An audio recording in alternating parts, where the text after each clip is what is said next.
एक ऐसा सवाल है ना जो हम सबको परेशान करता रहता है कि यार लाइफ कहाँ जा रही है। मतलब चल तो रहे हैं, हम सारे ही चल रहे हैं, लेकिन जा कहाँ रही है लाइफ का मीनिंग क्या है। मैं क्यों कर रहा हूँ ये सब कुछ, कर भी रहा हूँ तो लाइफ में खुशी क्यों नहीं मिलती यार, वो सेटिस्फेक्शन क्यों नहीं मिलता कि वो यार फील आए कि हाँ यार मजा आ रहा है जिंदगी जीने में। ऐसा लगता है बस रोबोट की तरह चले जा रहे हैं। क्या है लाइफ का मीनिंग, क्या है पर्पस मेरा यहाँ पे, और कैसे मिलेगी मुझे वो खुशी, वो सेटिस्फेक्शन, वो फुलफिलमेंट, वो अंदर का खोखलापन जाता क्यों नहीं है, वो बेचैनी जाती क्यों नहीं है, इतना कंफ्यूजन क्यों है, इतना केओस क्यों है मेरी लाइफ में। मैं कुछ समेटने जाता हूँ, चीजें बिखर क्यों जाती है। मैं एक कदम आगे बढ़ाता हूँ, जिंदगी 2 कदम पीछे धकेल देती है। ऐसा होता कैसे है। जब ये सवाल मुझे आए थे ना, तो मैंने भी भाई इधर उधर बहुत जगह तलाश की इन सवालों का जवाब ढूंढने की। तो फिलॉसफी वगैरह मैंने पढ़नी शुरू करी थी उस वक्त। तो जॉर्डन पीटरसन को मैंने उस वक्त डिस्कवर किया और उनके कुछ लेक्चर्स वगैरह सुन रहा था और पॉडकास्ट वगैरह हो गए। तो उनको सुनते वक्त ना उनकी जो बातें थी ना, मुझे लगी कि यार इसमें दम तो है, कुछ है तो बात इसके अंदर, और सच्ची में उन चीजों ने मेरी मदद करी। तो वही कुछ मैं शेयर करने वाला हूँ। जॉर्डन पीटरसन क्या कहते हैं कि कैसे हम इस केओटिक लाइफ में भी ना एक ऑर्डर बना सकते हैं, हम कैसे इस केओस के अंदर भी मीनिंग ढूंढ सकते हैं, हैप्पीनेस ढूंढ सकते हैं, कैसे हम अपनी जिंदगी को ना जो बिखरी पड़ी है उसको समेट सकते हैं। तो भाई नया आया तो सब्सक्राइब करके जाना। चलो शुरू करते हैं। तुम्हें लग रहा होगा कि भाई ये बंदा साइकोलॉजिस्ट है तो ये फिलोसफिकल बातें क्यों करता है। एक्चुअली में उनकी जितनी भी बातें सुनोगे ना, उसमें बहुत सारी चीजों का मिश्रण तुम्हें मिलेगा। वो सिर्फ साइकोलॉजी से नहीं उठाते कि बस साइकोलॉजिस्ट है तो साइकोलॉजी से बातें उठा के अपनी बात बताएंगे, उसमें फिलोसफी भी जोड़ते हैं। ठीक है, फिलोसफी के अंदर वो दोस्तोयेव्स्की का बहुत सहारा लेते हैं, नीचे का बहुत सहारा लेते हैं। इन दोनों को बहुत बार मैंने देखा है कि पॉडकास्ट में जिक्र करते ही करते हैं इन दोनों का। साइकोलॉजी में कार्ल यूंग की बहुत बात करते रहते हैं और बाइबल का बहुत सहारा लेते हैं। बिब्लिकल नैरेटिव्स जो है आपको देखने को मिलेंगी उनकी बातों के अंदर। तो religion, mythology, politics, sociology, philosophy, इन सबको जोड़कर वो अपनी बात रखते हैं। ठीक है, इसी कारण उनकी बात में ना कहीं ऐसा लगता है कि कुछ गहराई है, कुछ बात तो है। हालांकि बहुत सारा क्रिटिसिज्म उनको मिलता है, बहुत सारे लोग जो हैं उनको अच्छी तरीके से रेट नहीं करते हैं कि भाई ये अच्छा फिलोसफर नहीं है। हालांकि वो अपना अपना भाई पर्सपेक्टिव है लोगों का, लेकिन मेरा ये मानना है कि मुझे फर्क नहीं पड़ता भाई कि एक इंसान किस मामले में क्या बोल रहा है। मैं जरूर सुनता जरूर हूँ उस इंसान को।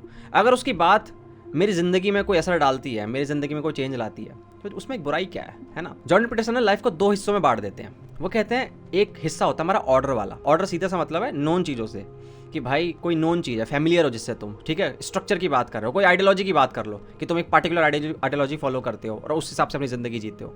एक प्रिंसिपल है तुम्हारे, कुछ आदर्श हैं, उसी पे चलते आ रहे हो। तो ये ऑर्डर की बात हो गई। दूसरा होता है केओस।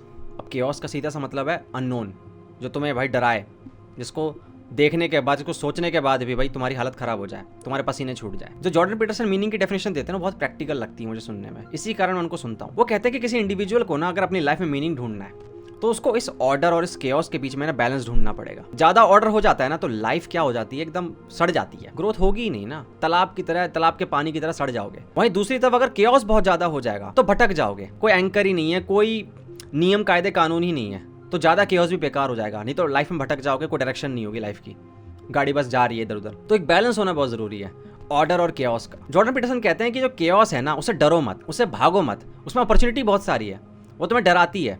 तुम्हारी लाइफ में जब केओस तुम्हें नजर आता है ना, जब मान लो जॉब छूट गई है तुम्हारे एग्जाम में अच्छे नंबर नहीं आए हैं, या फिर लाइफ में कोई इंसान है जो जिसको बहुत बीमार चल रहा है, भाई बहुत सारी तकलीफें चल रही हैं, ये सारे केओस है, मान लो सबकी जिंदगी में होते हैं। इस दुनिया में ऐसा कोई भी नहीं रहा है जिसकी लाइफ में केओस नहीं रहा हो। भगवान श्री राम का भी एग्जाम्पल आपको सुनने को मिलता होगा कि रामायण में आपने पढ़ा होगा कि किस तरीके से श्री राम जी जो थे भगवान थे, राजा थे, बहुत बड़े राजा थे, लेकिन उनकी लाइफ में भी केओस आया, लाइफ में बहुत परेशानी आई, दिक्कत आई, और उन्होंने केओस का सामना किया। केओस से तुम नहीं भाग सकते, लाइफ में केओस आना है। मैं तो कहता हूँ भाई अगर तुम्हारी लाइफ में केओस है ना, तो तुम अपने आप को खुशनसीब समझो यार, सच्ची में। ये अगर पर्सपेक्टिव हम अपना बदल देना केओस को देखने का, तो बहुत सारी चीजें ठीक हो सकती हैं। मैंने दोस्तोयेव्स्की का एक कोट देखा था ट्विटर वगैरह पे ऐसे स्क्रॉल करते हुए, तो मैंने एक लाइन पढ़ी थी कि भाई अगर तुम्हारी लाइफ में ना ये केओस आने लग जाए, बहुत दिक्कत आने लग जाए, तो ना अपने आप को खुशनसीब समझो। अजीब बात है, मुझे पता है, लेकिन सोचो कि यार मैं बहुत प्रिविलेज्ड हूँ। ये नजरिया बदलती है ना, केओस को अलग तरीके से देखोगे। जॉर्डन पीटरसन बोलते हैं कि chaos is the birth place of order. Chaos से ही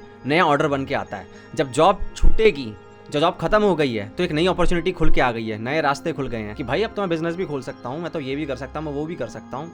मेरे इस एग्जाम में अच्छे नंबर नहीं आए, क्या पता भाई मैं किसी और चीज के लिए बना। वो ढूंढ लो अपनी लाइफ में कैसे तुम्हें देखना है। बट जब भी केओस तुम्हें हिट करे तो ध्यान रखना, केओस को नहीं देखना, ये देखना है कि कितने दरवाजे और खुले हैं, कितने ऑर्डर के दरवाजे और खुले हैं। तो केओस से डरना नहीं है, पहली चीज ये है। अब वो कहते हैं कि जब तुम इस केओस को देखकर ये बोलते हो ना, मैं तेरे से फाइट करूंगा, तुम एक पाथ चूज करते हो, तुम एक रिस्पॉन्सिबिलिटी लेते हो।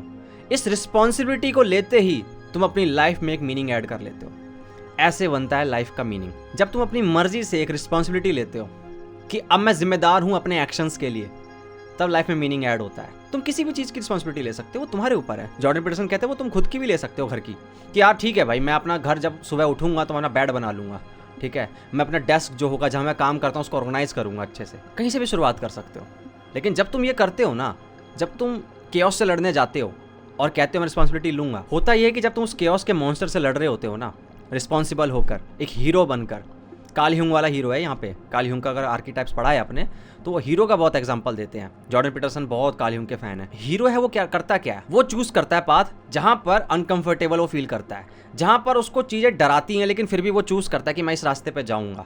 जहां उसको पता है कि यहाँ मॉन्स्टर और ड्रैगन्स मिलेंगे मेरे को, लेकिन फिर भी वो जाता है। जैसे कि भाई बहुत सारे लोग तो मैं हिस्ट्री में मिल जाएंगे जिन्होंने केओस को चूज किया, ये जानते हुए भी कि भाई ये रास्ता शायद मुझे बर्बादी की ओर ले जाए, क्या पता इस रास्ते पर जाते जाते मैं खत्म हो जाऊं, लेकिन फिर भी उन्होंने उस पाथ को चूज किया। जब तुम इस ड्रैगन से लड़ते हो, उस मॉन्स्टर से लड़ते हो, तुम्हारे ब्रेन में कमाल की चीज होती है, तुम्हारा कॉन्फिडेंस बूस्ट होता है, तुम्हारे दिमाग में सेरोटोनिन निकलता है, और ये जो सेरोटोनिन होता है ना, वो तुम्हारे सेल्फ एस्टीम को ना आसमान पे ले जाता है। अब सबकी ज़िंदगी में तो बड़े बड़े मॉन्स्टर नहीं होते हैं, तो जॉर्डन पीटरसन कहते हैं कि छोटी छोटी चीज़ें पकड़ो, कि भाई आज मैं ये वाला टास्क करूँगा और यहाँ जीतूंगा, इस पहाड़ को चढ़ूंगा आज मैं, या फिर आज मैं ये वाला काम कर दिखाऊंगा, या मैं आज जो ये अनकंफर्टेबल चीज़ है जिससे मैं डरता आया हूँ, जिसको मैं टालता आया हूँ, साले आज मैं करके रहूँगा इसको। जब तुम देखना वो काम कर लोगे ना, तो तुम्हारी बॉडी लैंग्वेज कैसी हो जाएगी, तुम्हारी बॉडी ऐसे बोलेगी भाई मज़ा आ गया, आज तो हमने कर दिखाया कुछ। ये छोटी छोटी जीत ना हमारा कॉन्फिडेंस बूस्ट करती है, और कॉन्फिडेंस बूस्ट करने से होता ये है कि हमें लगता है कि हाँ यार यही तो है मजा, यही तो है खुशी, यही तो है सेटिस्फैक्शन। जॉर्डन पीटरसन यही बोलते हैं कि भाई जो हैप्पीनेस चेस करते हो ना तुम, डोपामीन वाला, वो थोड़ी देर के लिए रहता है, वो शॉर्ट टर्म है, कर लो, जाओ तुम्हारे मन की कर लो, प्लेजर जितना सीख करना है कर लो, तुम्हारे पास पैसे ना उड़ाओ दबा के छोटी छोटी चीजों में। लेकिन ये है वो चीज जो लाइफ में मिसिंग होती है, क्योंकि जब तुम रिस्पॉन्सिबिलिटी लेते हो ना, और रिस्पॉन्सिबिलिटी लेकर एक काम करते हो और जीतते हो छोटे छोटे तरीके से, तो क्या होता है, सेरोटोनिन मिलता है। सेरोटोनिन मिलता है और उससे क्या मिलता है, सेटिस्फैक्शन मिलता है, तुम्हारी सेल्फ वर्थ बढ़ती है, तुम्हारी खुद की नज़र में जो तुम्हारा कद है वो ऊंचा होता है, और ये जो फीलिंग होती है ना, ये लंबे समय तक रहती है, ये कोई छीन नहीं सकता तुमसे जल्दी। तो जॉर्डन पीटरसन कहते हैं कि जो इंसान केओस से लड़ेगा विलिंगली जाके, कि हाँ भाई मैं जा रहा हूँ, लड़ने जा रहा हूँ उस पाथ पे, ये नहीं कि जबरदस्ती धकेल दिया गया है, रिस्पॉन्सिबिलिटी लेगा अपने एक्शंस के लिए, वो मीनिंग भी ढूंढ लेगा अपनी लाइफ में और सेटिस्फैक्शन और फुलफिलमेंट भी ढूंढ लेगा। तो ऐसे बनता है लाइफ में मीनिंग। वो कहते हैं खुद से झूठ मत बोलो। खुद से झूठ मतलब हम लोग कई बार बोल देते हैं ना, जैसे यार मेरे बस की बात नहीं है यार, मैं ये कर नहीं पाऊंगा, ये झूठ है एक तरीके से, खुद से तुम झूठ बोल रहे हो, ये बहाने हैं बहुत भयंकर लेवल के। मेरी किस्मत ही खराब है यार, लगता है मैं उस लायक हूँ ही नहीं। नहीं भाई ये झूठ है। मैं भी खुद से बोलता था कि यार मैं कैमरे के आगे नहीं बोल सकता, सच्ची मैं कह रहा हूँ, मजाक नहीं कर रहा। मैं भी बोल पाता मैं भाई मैं कैमरे के आगे नहीं आऊंगा यार, मेरी बस की बात नहीं है, मैं, लेकिन मैंने झूठ बोलना बंद कर दिया और आज देखो कैमरे के आगे बात करता रहता हूँ। तो खुद से झूठ बोलना बंद कर दो, तब जाके तुम ना उस जर्नी पे चल पाओगे यार, उस पाथ पे चल पाओगे जिसपे तुम्हें मीनिंग ढूंढना है। अगर तुम चाहते हो ना कि जॉर्डन पीटरसन की जितनी किताब है उनके ऊपर मैं बात करूँ तो बता देना मुझे कमेंट सेक्शन में, ठीक है, क्योंकि मैं सोच रहा हूँ कि उनकी जितनी भी किताब है उन पर अलग अलग से वीडियो लाऊं, बहुत अच्छी किताब है उनकी, तो उन पर अलग अलग से वीडियो लाऊंगा तो ज़्यादा बेटर समझ में आएगा। लेकिन आज की वीडियो स्पेसिफिकली इसलिए थी कि भाई लाइफ में ऑर्डर कैसे लाए, मीनिंग कैसे लाए। तो उम्मीद है तो वीडियो अच्छी लगी होगी। अगर वीडियो अच्छी लगी तो लाइक करके जाना भाई, कमेंट कर देना, और मिलते अगली वीडियो में, तब तक के लिए ध्यान रखो, गुड बाय।